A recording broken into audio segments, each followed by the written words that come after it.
You'd never hurt him.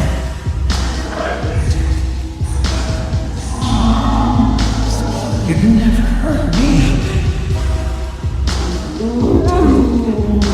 How are you doing that? Please, you are my best friend, but my best